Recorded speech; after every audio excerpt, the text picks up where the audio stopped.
শিক্ষার্থীদের তারা যে কথা ভেবে ডাকসু নির্বাচন চেয়েছিল এবং ডাকসু নির্বাচনে ভোটাধিকার প্রয়োগ করার জন্য তারা সকালবেলা এসেছিল, সেটি তারা ব্যর্থতায় পর্যবসিত হয়েছে। এবং দেখা যাচ্ছে যে ডাকসু নির্বাচনে তারা ডাকসুর দায়িত্ব পালন না করে তারা বিভিন্ন সময় কিন্তু ব্যক্তিগত পারিবারিক জীবনে ব্যস্ত থাকছে।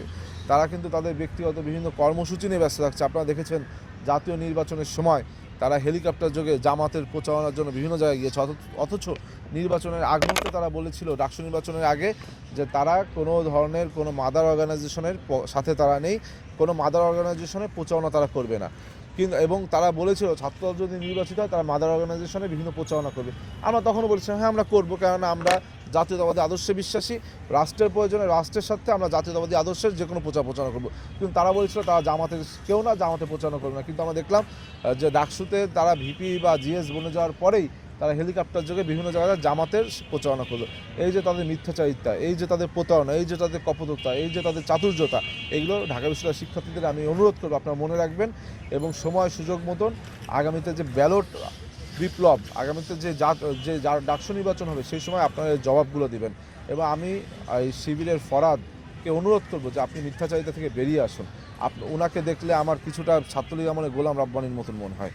সে একদম রব্বানির মতন খুব সাজিয়ে গুছিয়ে মিথ্যা বলে। আমরা একটা মিথ্যা কথা বলতে গেলেও দেখুন তারা নিজেদেরকে ইসলামিক বলে দাবি করে, তারা সবসময় পাঞ্জাবি পরে বিভিন্ন সুন্নাতি লেবাসে থাকে, কিন্তু তারা অনর্গল মিথ্যাচার করে। কিন্তু আমি কিন্তু সুন্নাতি লেবাসে থাকি না, কিন্তু আমি একটা মিথ্যা কথা বলতে গেলে আমার দুইবার ভিতরে কিন্তু আপনার বিবেককে বাধাগ্রস্ত হয় যে একটা মিথ্যা বলবো। কিন্তু তারা কী সুন্দর করে মিথ্যা কথা বলে। আমি বলবো যে তার এই বক্তব্যের জন্য ঢাকা বিশ্ববিদ্যালয়ের শিক্ষার্থীদের কাছে ক্ষমা চাওয়া উচিত, ছাত্রদলের কাছে ক্ষমা চাওয়া উচিত যে কেন তিনি এই মিথ্যাচার করলেন। কেননা ছাত্রদল একটি সুন্দর ক্যাম্পাস বিনির্মাণের জন্য বদ্ধপরিকর। ছাত্রদল 5ই আগস্টের পর থেকে আজ পর্যন্ত শিক্ষার্থীদের কল্যাণে যা কিছু করার তার চেষ্টা অব্যাহত রেখেছে। এবং পূর্বের যে অপসংস্কৃতি ছিল, অপরাজনীতি ছিল, যে ছাত্রলীগের রাজনীতি ছিল, এবং ছাত্রলীগের ভিতর থেকে ছাত্রলীগ নেতারা আজকে যারা শিবির হিসেবে আত্মপ্রকাশ করেছে তারাই সে অপরাজনীতি অব্যাহত রাখছে। এখানে আমরা ছাত্রদল তো কেউ আর ছাত্রলীগের তো লুকিয়েছিলাম না, সুতরাং ছাত্রলীগের যে চর্চা সেটা সম্পর্কে কিন্তু আমরা অবগতও না, অভ্যস্তও না, বরং তারাই অভ্যস্ত। তারা এখনও হলগুলোতে বিভিন্নভাবে এই যাত্রা অব্যাহত রেখেছে। আমি তাদেরকে অনুরোধ করব, ছাত্রলীগের ভিতর ছিলেন ভালো কথা, কিন্তু ছাত্রলীগের ভিতর থেকে তাদের যে আচার অনুষ্ঠান, তাদের যে অপসংস্কৃতিগুলো আপনারা রপ্ত করেছেন সেটি থেকে বেরিয়ে আসুন। নতুবা তো এই ক্যাম্পাসগুলোকে আপনারা যেভাবে অস্থিতিশীল করতে যাচ্ছেন, এটি থেকে আমাদের মনে হয় যে আপনারা আগে যাদেরকে সাথে ছিলেন এই ক্যাম্পাস অস্থিতিশীল করে তাদেরকে আবার আপনারা ইনভাইট করছেন এবং আপনারা আবার পূর্বের যে অপসংস্কৃতির রাজনীতি ছিল সেখানে ফিরে যাচ্ছেন। কিন্তু আমরা একটি সুস্থ সুন্দর স্পষ্ট বার্তা, বাংলাদেশ জাতীয়তাবাদী ছাত্রদল আমরা কোনো রকম অপসংস্কৃতির রাজনীতি আর চাই না, অপরাজনীতি আর চাই না। ছাত্র রাজনীতি নামে শিক্ষার্থীদের উপর গণরুম গেস্টরুম কালচার আমরা চাই না, শিক্ষার্থীদের উপর অন্যায় নির্যাতন আমরা চাই না, শিক্ষার্থীদেরকে মানসিকভাবে বাধাগ্রস্ত করা আমরা চাই না। আজকে ঢাকা বিশ্ববিদ্যালয়ের কোনো শিক্ষার্থী তারা যদি তাদের কোনো বন্ধু বা বান্ধবীর সাথে এখান থেকে হেঁটে যায়, তারা চিন্তায় থাকে কখন দূর থেকে কেউ ছবি তুলবে এবং ঢাকা বিশ্ববিদ্যালয়ের শিক্ষার্থী সংসদে কিছু লিখে আজে বাজে কিছু লিখে তারা প্রচার করবে।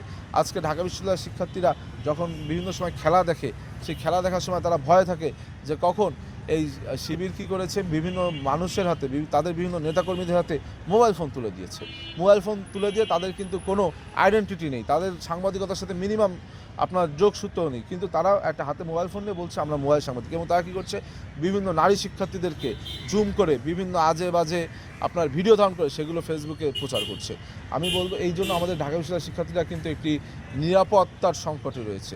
আমি বলবো যে পূর্বে ছাত্রলীগের সময় নিরাপত্তার সংকটে থাকতো যে আমি আমার বাক স্বাধীনতা যদি এখানে প্রয়োগ করতে যাই তাহলে আমি হয়তো বাধাগ্রস্ত হবো, আমাকে হয়তো মারপিট করা হবে, আমাকে হয়তো জেলে নেওয়া হবে।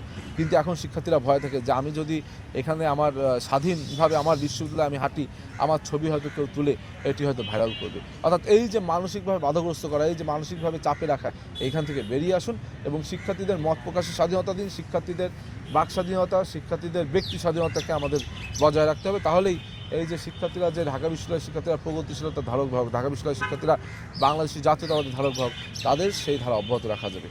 তাহলে একটি সুস্থ সুন্দর ক্যাম্পাস যেভাবে চলছে এইভাবেও আগামী দিনে আরও ভালোভাবে ক্যাম্পাস আমরা চালাতে পারবো।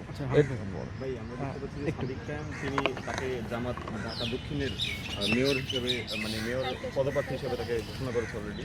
এখন ইতিমধ্যে তিনি বেশ কিছু